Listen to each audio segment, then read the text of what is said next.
Hello.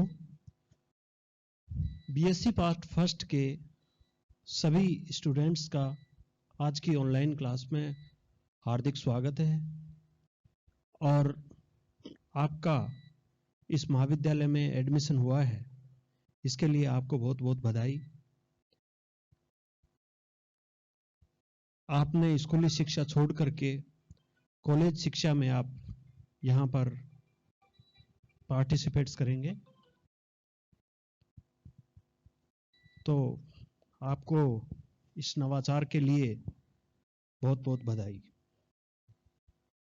आप जानते हैं कि कल आपको व्हाट्सएप ग्रुप के ऊपर ऑर्गेनिक केमिस्ट्री का सिलेबस डाल दिया था और वहाँ पर आपने देखा कि अपने सिलेबस में 5 यूनिट हैं और उस 5 यूनिट में अभी तक एग्जाम का ये पैटर्न था कि प्रत्येक यूनिट में से एक क्वेश्चन का चयन करते हुए 5 क्वेश्चन करने होते हैं और प्रत्येक यूनिट में से 2 क्वेश्चन आते हैं जिनमें से एक क्वेश्चन करना होता है।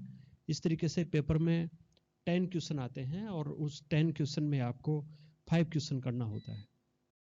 प्रत्येक पेपर है वो 33 नंबर का होता है। केमिस्ट्री में 3 पेपर होते हैं, इनऑर्गेनिक केमिस्ट्री, ऑर्गेनिक केमिस्ट्री और फिजिकल केमिस्ट्री। तो इनऑर्गेनिक केमिस्ट्री 33 नंबर का, ऑर्गेनिक केमिस्ट्री 33 नंबर की और फिजिकल केमिस्ट्री है वो 34 नंबर की होती है। इस तरीके से करके जो केमिस्ट्री का जो थ्योरेटिकल पेपर है वो 100 नंबर का होता है और केमिस्ट्री का जो प्रैक्टिकल है वो 50 नंबर का होता है। इस तरीके से एक सब्जेक्ट में 150 मार्क्स का एक सब्जेक्ट होता है, कंपल्सरी ऑप्शनल सब्जेक्ट।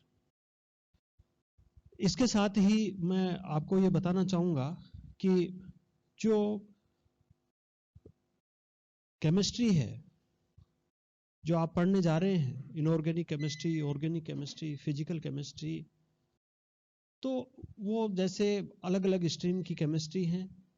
आपने इनऑर्गेनिक और ऑर्गेनिक केमिस्ट्री पढ़ी है, फिजिकल केमिस्ट्री आप यहाँ पर पढ़ रहे हैं, तो उसी को अपन ध्यान में रखते हुए आज अपन पढ़ रहे हैं ऑर्गेनिक केमिस्ट्री। और ऑर्गेनिक केमिस्ट्री में भी फर्स्ट यूनिट अपन पढ़ रहे हैं रिएक्शन मैकेनिज्म। तो ये BSc part first organic chemistry और उसमें यूनिट फर्स्ट पढ़ रहे हैं रिएक्शन मैकेनिज्म। आपने देखा होगा कि जब भी ऑर्गेनिक केमिस्ट्री अपन पढ़ते हैं तो उसमें रिएक्शन ही रिएक्शन होती हैं। और एक्चुअल में क्या है कि ऑर्गेनिक केमिस्ट्री में अपन जो ऑर्गेनिक कंपाउंड्स होते हैं जिनमें कार्बन चेन होती है, उन ऑर्गेनिक कंपाउंड्स की अपन उनकी स्टडी करते हैं, उनकी प्रॉपर्टीज देखते हैं, उनकी फिजिकल प्रॉपर्टीज देखते हैं, उनकी केमिकल प्रॉपर्टीज देखते हैं, है ना। और उन सभी के अपन इस स्टडी करते हैं ऑर्गेनिक केमिस्ट्री के अंदर। ठीक है। अब बात यहाँ पर आ रही है रिएक्शन मैकेनिज्म। आप जानते हो कि जब भी आपस में जो रिएक्टेंट्स होते हैं वो रिएक्टेंट आपस में रिएक्ट होकर के प्रोडक्ट फॉर्मेशन करते हैं। जब भी कोई रिएक्टेंट आपस में रिएक्ट होते हैं तो आप जानते हैं कि जो रिएक्टेंट होते हैं उन रिएक्टेंट के अंदर जो पुराने बॉन्ड्स होते हैं, रिएक्टेंट के अंदर जो बॉन्ड्स होते हैं वो बॉन्ड्स टूटते हैं। वहां पर इलेक्ट्रॉन का ट्रांसफर होता है, सिंगल इलेक्ट्रॉन का ट्रांसफर होता है, डबल इलेक्ट्रॉन का ट्रांसफर होता है और उस बॉन्ड के टूटने से वहां पर इंटरमीडिएट स्पीशीज का फॉर्मेशन होता है और इंटरमीडिएट स्पीशीज के फॉर्मेशन के बाद में वहां पर प्रोडक्ट फॉर्मेशन होता है। जनरली अपन जब रिएक्शन पढ़ते हैं तो रिएक्शन में अपन देखते हैं रिएक्टेंट और रिएक्टेंट के बाद में अपन बनाते हैं प्रोडक्ट, परंतु रिएक्टेंट से प्रोडक्ट बनना उतना इजी नहीं होता है। उसके लिए प्रॉपर तरीके से बॉन्ड का फ्रेगमेंटेशन होता है, बॉन्ड का क्लीवेज होता है, इलेक्ट्रॉन्स का ट्रांसफर होता है, इंटरमीडिएट स्पीशीज बनती हैं और इन सभी के रिजल्ट के बाद में वहां पर प्रोडक्ट फॉर्मेशन होता है। ठीक है। तो आप देख रहे हो कि जब भी कोई रिएक्शन होती है तो उस रिएक्शन में किस तरीके से बॉन्ड क्लीवेज होता है, किस तरीके से इलेक्ट्रॉन ट्रांसफर होते हैं, उन सभी को एक सिस्टमेटिक रूप से रिप्रेजेंट करते हैं, उसी को अपन बोलते हैं रिएक्शन मैकेनिज्म। ठीक है। तो उसको मतलब उस में क्या क्या हो रहा है उन सभी को अपन सिस्टमेटिक रूप से उस रिएक्शन की मैकेनिज्म के द्वारा शो करते हैं। रिएक्शन मैकेनिज्म एक बहुत ही बड़ा टॉपिक है। रिएक्शन मैकेनिज्म के द्वारा अपन जितनी भी ऑर्गेनिक जो रिएक्शंस होती हैं उन रिएक्शनों को अपन पढ़ा जाता है, परंतु यहाँ पर सिलेबस के अकॉर्डिंग आपके बहुत संक्षिप्त परिचय है, यहाँ पर एक संक्षिप्त लिखा हुआ है, संक्षिप्त रिएक्शन दी हुई है, तो अपन सिलेबस को पूरा करते हुए उसी के अकॉर्डिंग यहाँ पर अपन स्टडी करेंगे। रिएक्शन मैकेनिज्म को समझने से पहले अपन को बहुत सारे ऐसे टर्म्स हैं, उन टर्म्स की अपन स्टडी कर पाएंगे, तभी अपन रिएक्शन मैकेनिज्म को समझ पाएंगे। तो रिएक्शन मैकेनिज्म पढ़ने से पहले अपन जो फर्स्ट टॉपिक है वो अपन यहाँ पर देखते हैं, और वो है बॉन्ड क्लीवेज।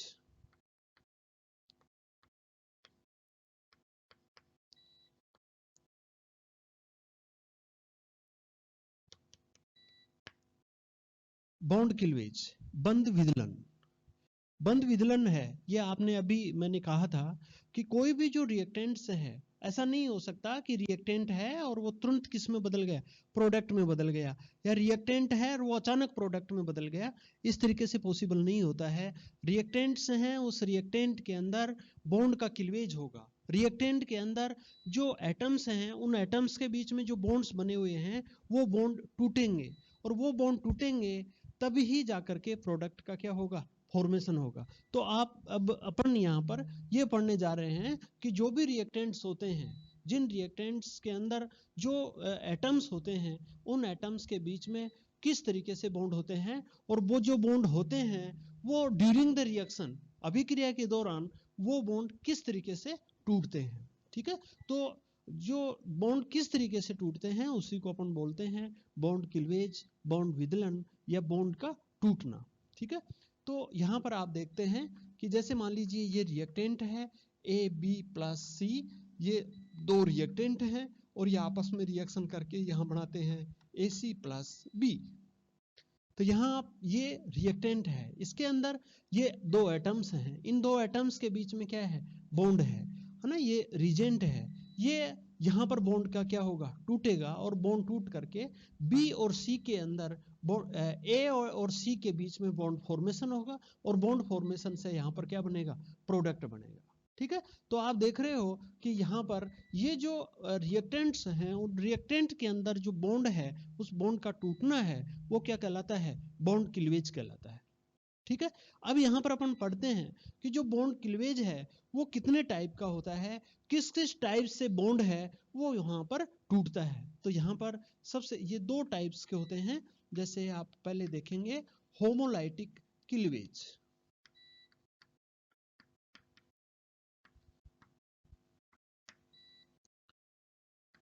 इसको हिंदी में बोलते हैं समांश विदलन।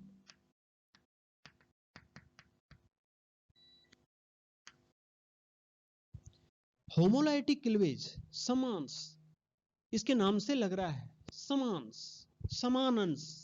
बॉन्ड के कोई भी बॉन्ड आप जानते हो, कोई भी कोवेलेंट बॉन्ड होता है वो दो इलेक्ट्रॉन्स के द्वारा बनकर मिलकर के बना होता है जनरली। और जब ये बॉन्ड है, इस बॉन्ड में दो इलेक्ट्रॉन्स हैं, यदि एक इलेक्ट्रॉन इन दोनों इलेक्ट्रॉनों का समान रूप से बंटवारा हो जाए, समान रूप से ये विभाजित हो जाए, कैसे, एक इलेक्ट्रॉन एक एटम के पास में चला जाए और दूसरा इलेक्ट्रॉन दूसरे एटम के पास में चला जाए, और दोनों के बीच में जो बॉन्ड है वो क्या हो जाए, टूट जाए। तो इस प्रकार का जो विखंडन होता है, विदलन होता है, क्लीवेज होता है, उसको अपन बोलते हैं होमोलाइटिक क्लीवेज। आप देखिए यहाँ पर जैसे ए और ये बी, इनके बीच में ये इलेक्ट्रॉन्स हैं, और इन इलेक्ट्रॉन्स का क्या होगा, होमोलाइटिक क्लीवेज। होमोलाइटिक क्लीवेज से एक इलेक्ट्रॉन ए के पास में जा रहा है और दूसरा इलेक्ट्रॉन बी के पास में जा रहा है। जब एक इलेक्ट्रॉन, यहाँ पर दो इलेक्ट्रॉन थे ना, और दोनों इलेक्ट्रॉन का क्या हो गया, समान रूप से विभाजन हो गया, समान रूप से डिवाइडेशन हो गया, एक इलेक्ट्रॉन ए के पास में और दूसरा इलेक्ट्रॉन बी के पास में। तो यहाँ पर आप देखिए ए के पास में एक इलेक्ट्रॉन और बी के पास में दूसरा इलेक्ट्रॉन। तो इस तरीके का जो क्लीवेज है उसको अपन बोलते हैं होमोलाइटिक क्लीवेज, ये homolytic cleavage in thermal condition में और फोटोकेमिकली कंडीशन में ये कंप्लीट होता है। या तो अपन बहुत उच्च ऊष्मा देते हैं इसको, या फिर फोटोकेमिकली कंडीशन होगा, उस कंडीशन में बॉन्ड है, उस बॉन्ड का होमोलाइटिक क्लीवेज होता है। ठीक है, एक चीज ये। तो अपन क्या कहेंगे कि जब किसी अभिक्रिया के दौरान रिएक्टेंट के बॉन्ड हैं, उन बॉन्ड रिएक्टेंट्स के बॉन्ड हैं वो इक्वल अमाउंट में, या रिएक्टेंट्स के जो इलेक्ट्रॉन्स बॉन्ड के जो इलेक्ट्रॉन्स हैं वो समान रूप से विभाजित होते हैं। अर्थात बॉन्ड्स का एक इलेक्ट्रॉन एक एटम के पास में और दूसरा इलेक्ट्रॉन दूसरे एटम के पास में जाता है, तो ऐसे क्लीवेज को अपन होमोलाइटिक क्लीवेज कहते हैं। दूसरा आप यहाँ पर और देखिए, यहाँ पर इसकी कंडीशन तो आपको बताई दी कि ये थर्मल कंडीशन में होता है या फिर यहाँ पर फोटोकेमिकली कंडीशन में होता है। उसके बाद में यहाँ पर अपन कहें कि यहाँ पर ये जो स्पीशीज बनती हैं किसके दौरान, होमोलाइटिक क्लीवेज के फलस्वरूप जो स्पीशीज बनती हैं, जो पार्टिकल्स बनते हैं, वो होते हैं फ्री रेडिकल। तो यहाँ पर अपन क्या कह सकते हैं, यहाँ पर अपन कहेंगे फ्री रेडिकल फॉर्मेशन।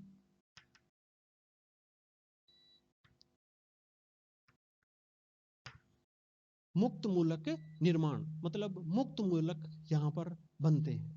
ठीक है, थर्ड अपन और देखिए यहाँ पर, चूंकि फ्री रेडिकल्स हैं उनके ऊपर अनपेड इलेक्ट्रॉन होता है, और ऐसी कोई भी स्पीशीज जिसके ऊपर अनपेड इलेक्ट्रॉन होता है, ऐसी स्पीशीज पैरामैग्नेटिक होती हैं, अनुचुंबकीय होती हैं। यदि आपने चुंबकीय गुण पढ़ते हैं ना अपन, मैग्नेटिक प्रॉपर्टी, तो मैग्नेटिक प्रॉपर्टी मोस्टली कितने टाइप से हैं, 3 टाइप से है, पैरामैग्नेटिक, डाईमैग्नेटिक, फेरोमैग्नेटिक, है ना। तो यहाँ पर आप इसके अंदर यदि अनपेड इलेक्ट्रॉन्स होता है किसी स्पीशीज के ऊपर, तो उसमें पैरामैग्नेटिक नेचर क्रिएट होते हैं। तो इसका मतलब अपन यूं कह सकते हैं कि इस रिएक्शन के दौरान या होमोलाइटिक क्लीवेज के फलस्वरूप फ्री रेडिकल फॉर्मेशन होते हैं, और वो जो फ्री रेडिकल्स हैं वो पैरामैग्नेटिक नेचर के होते हैं। ठीक है, यहाँ पर ये इस तरीके से।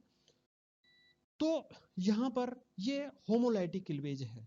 यहाँ पर आगे अपन पढ़ेंगे एरो, जिनको अपन डिटेल से पढ़ेंगे। यहाँ पर ये जो एरो है, ये एरो है, ये इसको अपन बोलते हैं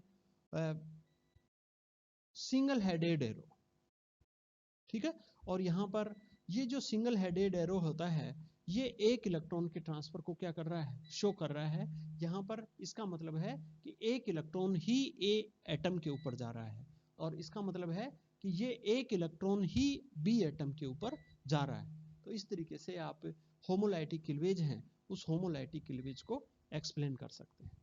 ओके, उसके बाद में देखिए बी,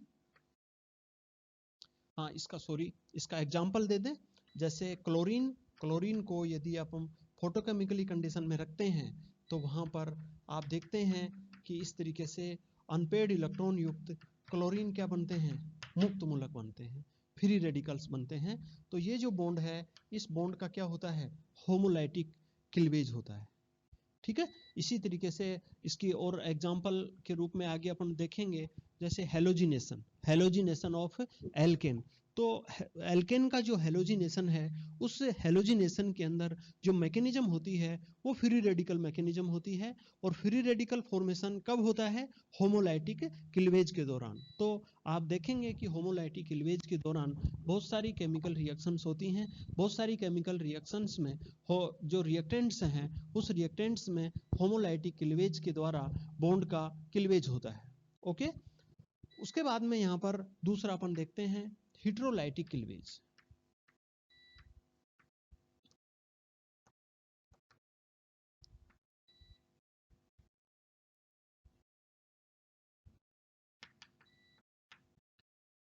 हेटेरोलाइटिक जो क्लीवेज होता है, ये इसको अपन बोलते हैं, ये जैसे क्या है, समास विखंडन या समास विदलन।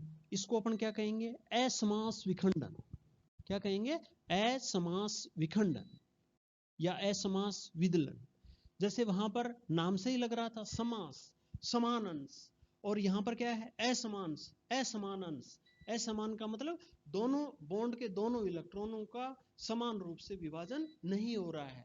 तो ऐसा विखंडन, ऐसा विदलन जिसके दौरान दो एटम्स के बीच में यदि बॉन्ड हो और यदि उस बॉन्ड का विदलन हो तो उस बॉन्ड के इलेक्ट्रॉनों का दोनों परमाणुओं के ऊपर समान रूप से विभाजन नहीं होता है। और जब समान रूप से विभाजन नहीं होता है तो ऐसे विखंडन को, ऐसे विदलन को अपन बोलते हैं हेट्रोलाइटिक क्लीवेज।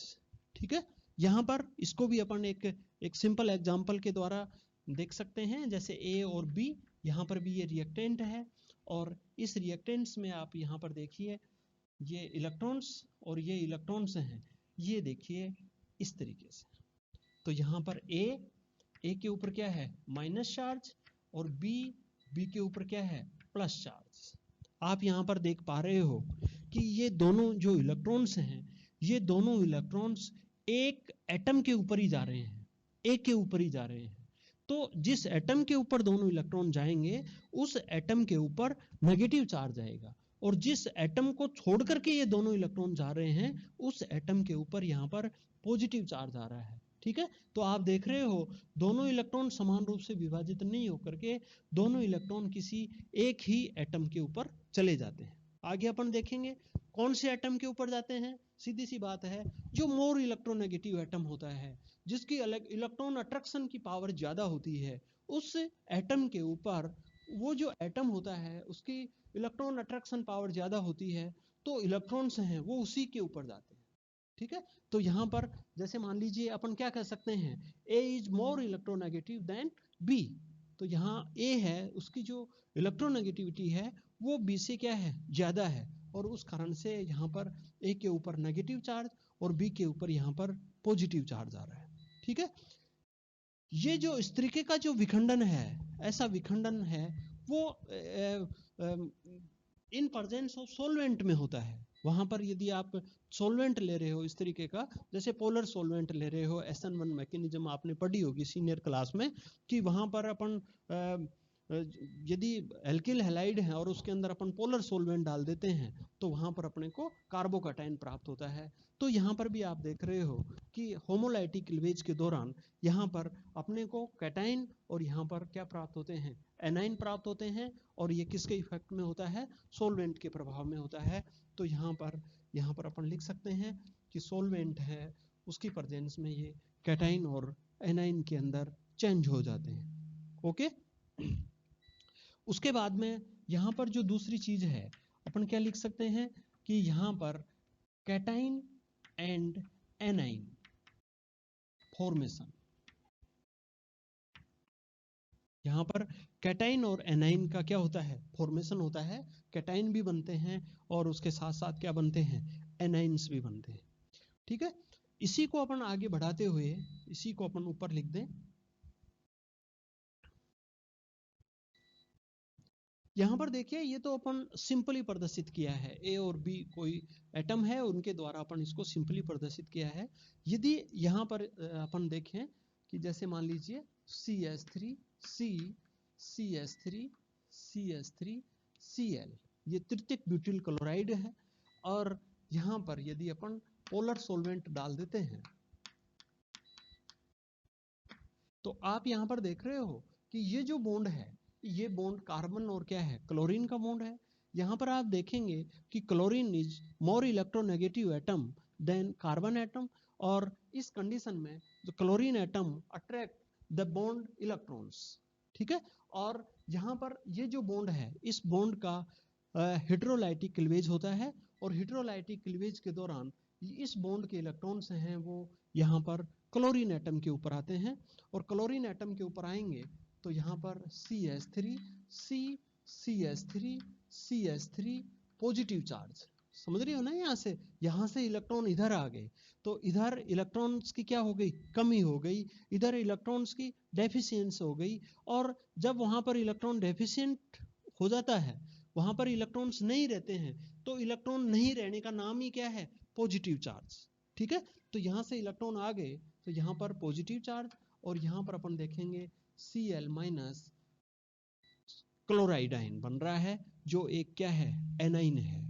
ठीक है, तो ऑर्गेनिक केमिस्ट्री में जब भी कोई ऐसा अपन ऑर्गेनिक कंपाउंड्स लेते हैं और उसमें यदि कार्बन से कोई इलेक्ट्रोनेगेटिव एटम्स जुड़ा हुआ होता है तो वहां पर हेटेरोलाइटिक क्लीवेज के द्वारा वहां पर यहाँ इस तरीके की स्पीशीज बनती है। ऐसी स्पीशीज में कार्बन के ऊपर पॉजिटिव चार्ज होता है, और ऐसी स्पीशीज जिसमें कार्बन के ऊपर पॉजिटिव चार्ज होता है और वह कार्बन 3 वैलेंसी होता है, ऐसी स्पीशीज को अपन बोलते हैं कार्बोकैटायन।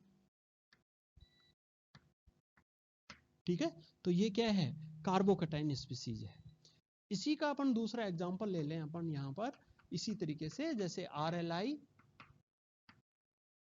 और यहाँ पर R- प्लस Li+, जिसको अपन एल्किल लिथियम भी बोलते हैं, सुपर गिनाइर अभिकर्मक भी बोलते हैं। और यहाँ पर ये जो एल्किल समूह है R है, वो किससे जुड़ा हुआ है, मेटल से जुड़ा हुआ है। और चूंकि मेटल हैं वो इलेक्ट्रोपॉजिटिव नेचर की होती हैं, इलेक्ट्रो पॉजिटिव नेचर की होने के कारण से वो हमेशा पॉजिटिव चार्ज हैं उसी को क्या करती हैं, अडॉप्ट करती हैं। और जब मेटल से कोई एल्किल समूह जुड़ा हुआ होता है, मेटल से कोई कार्बन एटम जुड़ा हुआ होता है, तो वहां पर हमेशा नेगेटिव चार्ज आता है। तो यहाँ पर आप देख रहे हो कि RLI है, इसमें यहाँ पर R के ऊपर क्या आ रहा है, माइनस आ रहा है। R की जगह इसको सिंपली कर सकते हैं, मान लो CH3, तो यहाँ पर क्या आ जाएगा, CH3-। ठीक है, तो यहाँ पर भी आप देख रहे हो कि इस बॉन्ड के इलेक्ट्रॉन्स हैं वो कहाँ पर आ गए, CH3 के ऊपर आ गए। यहाँ पर भी क्या हुआ है, हेटेरोलाइटिक क्लीवेज हुआ है।